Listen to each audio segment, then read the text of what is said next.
Assalamualaikum warahmatullahi wabarakatuh.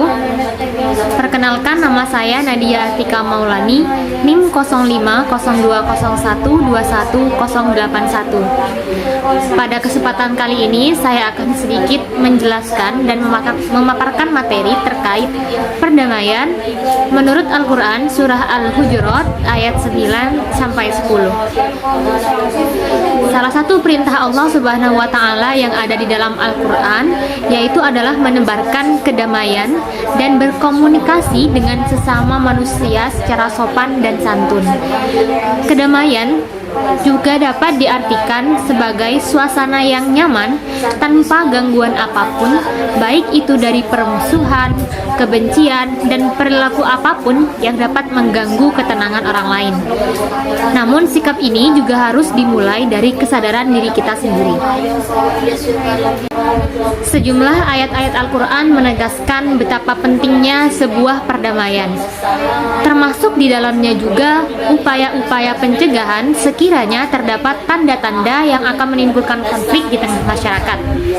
Salah satu ayat tersebut yaitu surat Al-Hujurat ayat 9 sampai 10 yang berbunyi, A'udzubillahi minasyaitonirrajim.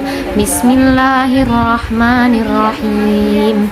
Wa in dha'ifatani minal mu'minina qatatalu fa aslihu bainahuma fa in baghat ihdahuma 'alal ukhra faqatilul lati tabghi hatta tafi'a ila amrillah fa in fa'at fa aslihu bainahuma bil 'adli wa aqsitu innallaha yuhibbul muqsitin.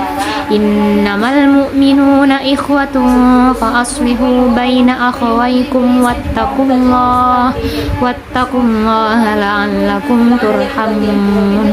Shadaqallahul 'azim.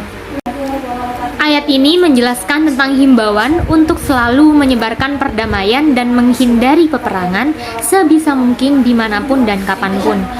Untuk saat ini, perdamaian bisa diterapkan dalam persidangan.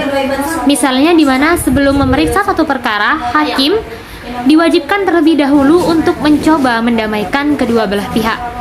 Jika kedua belah pihak memutuskan untuk berdamai, maka terjadilah persetujuan untuk menyelesaikan sengketa atau perkara, supaya tidak usah diperiksa atau ditindaklanjuti ataupun diputuskan hakim dalam putusan pengadilan.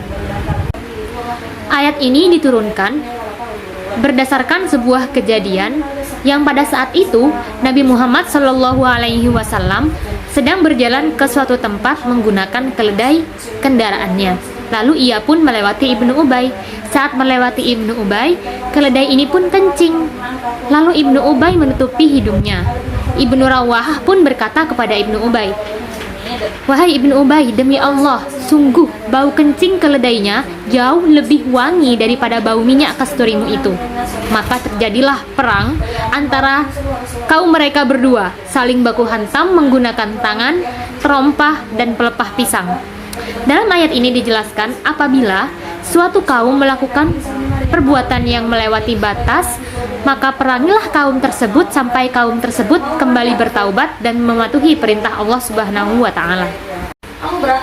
Ayat ini juga memiliki munasabah dari ayat sebelumnya, di mana pada ayat sebelumnya Allah menerangkan dan memperingatkan kepada orang-orang mukmin supaya lebih hati-hati dan waspada dalam menerima berita yang disampaikan oleh orang-orang fasik.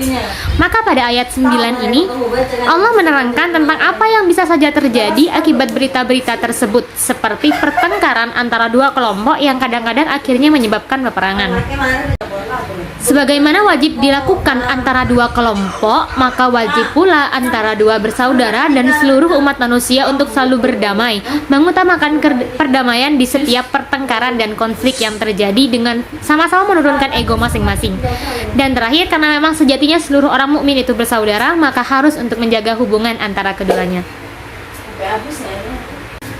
Mungkin hanya ini yang dapat saya sampaikan sesuai dengan pemahaman materi yang saya dapat. Kurang lebihnya mohon maaf, sesungguhnya segala kekurangan milik saya dan kesempurnaan milik Allah Subhanahu wa Ta'ala. Wassalamualaikum warahmatullahi wabarakatuh.